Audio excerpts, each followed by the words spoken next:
GlowFlow, a quiet place for your thoughts.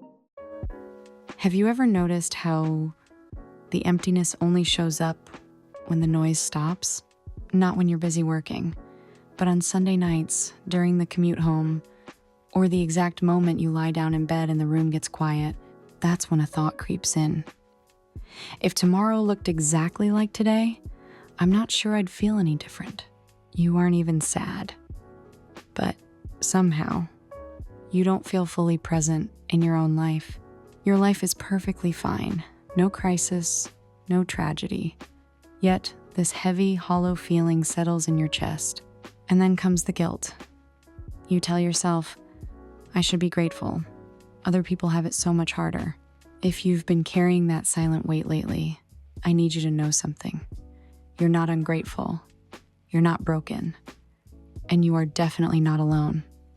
You know what's interesting? This kind of emptiness usually doesn't happen to people whose lives are completely falling apart.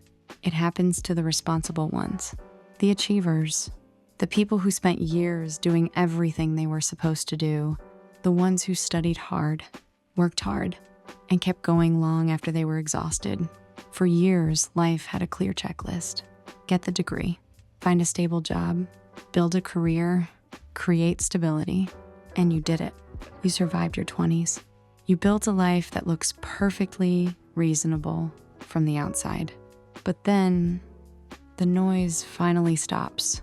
And for the first time in years, you can hear yourself think.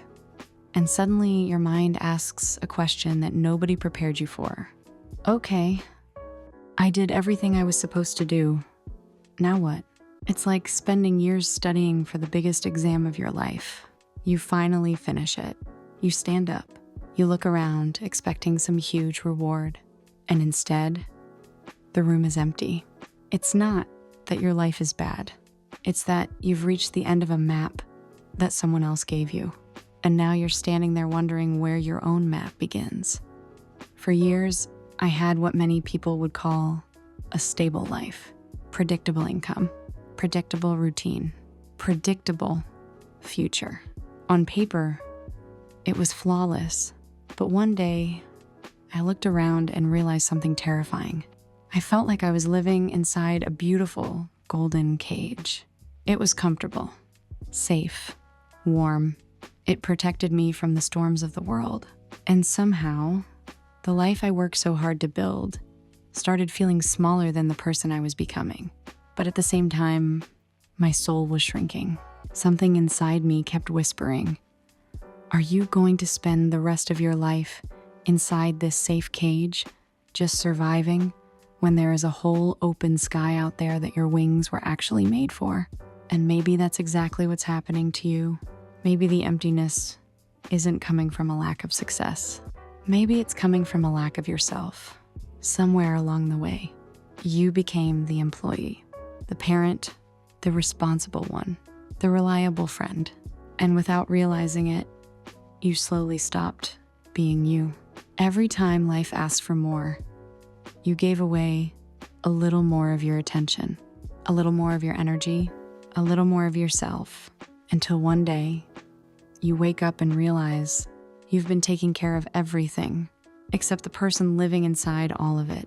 The emptiness isn't proof that something is wrong. Sometimes it's proof that a deeper part of you is finally asking to be heard.